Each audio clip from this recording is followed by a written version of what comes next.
Ya, bismillahirrahmanirrahim. Assalamualaikum warahmatullahi wabarakatuh. Bertemu lagi dengan saya Faris dalam intensif ekonomi USP. Kali ini kita membahas mengenai BUMN dan BUMS. Oke. BUMN adalah yang kita kenal sebagai badan usaha milik negara. Badan usaha yang seluruh atau sebagian besar modalnya dimiliki oleh negara melalui penyertaan secara langsung yang berasal dari kekayaan negara yang dipisahkan. Peranan BUMN yakni mencegah agar cabang-cabang produksi yang penting bagi negara dan menguasai hajat hidup orang banyak tidak dikuasai oleh sekelompok masyarakat tertentu. Yang kedua, memberikan pelayanan untuk memenuhi kebutuhan masyarakat. Yang ketiga, membuka lapangan kerja. Yang keempat, melakukan kegiatan produksi dan distribusi yang menguasai hajat hidup orang banyak. Terakhir, sebagai sumber pendapatan negara.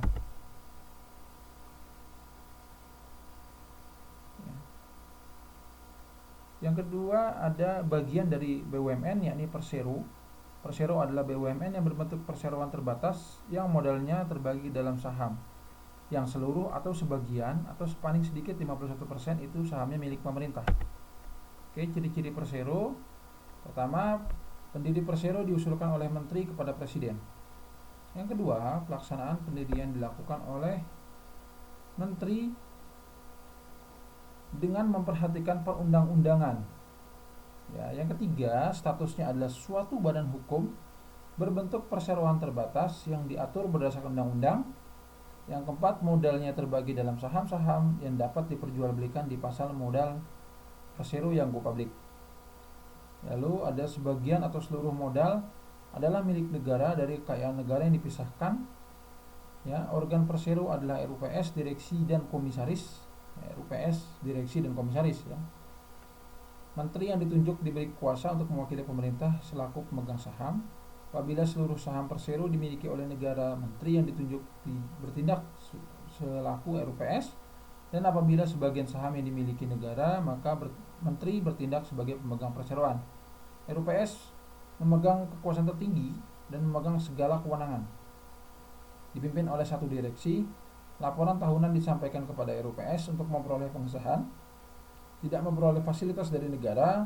Tujuan utama mengejar keuntungan. Dan hubungan-hubungan usaha diatur menurut hukum perdata. Pegawainya juga berstatus pegawai swasta.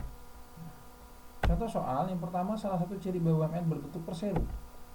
Nah, perangkat organisasinya adalah menteri, direksi, dewan pengawas. Yang B, RUPS, direksi dan komisaris. Yang C, memperoleh fasilitas negara.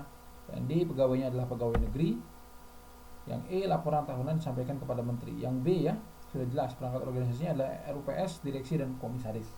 Sesuai dengan ciri-ciri BUMN yang tadi disebutkan di atas.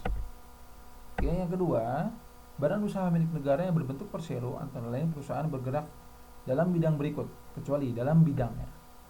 Pertama, telekomunikasi. Yang B adalah percetakan uang. Yang C adalah listrik.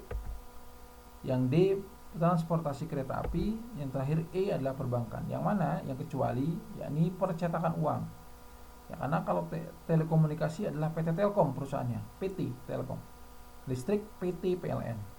Transportasi kereta api PT KAI. Perbankan ya salah satunya adalah PT Mandiri, PT Bank Mandiri atau PT Bank BNI. Sementara percetakan masih berbentuknya bukan PT ya, tapi bentuknya adalah Perum, perusahaan umum. Ya, Perum Peruri.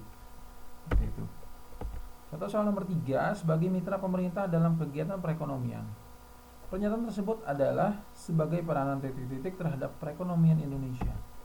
Pertama, BUMN, BUMD, BUMS, koperasi dan perusahaan.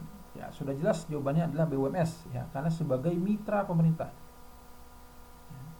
Dia tidak di bawah pemerintah namun menjadi mitra, menjadi sejajar dengan pemerintah. Seperti itu ya. Ya, cukup sekian video kali ini. Video pembahasan kali ini, kurang lebihnya mohon maaf. Terima kasih. Assalamualaikum warahmatullahi wabarakatuh.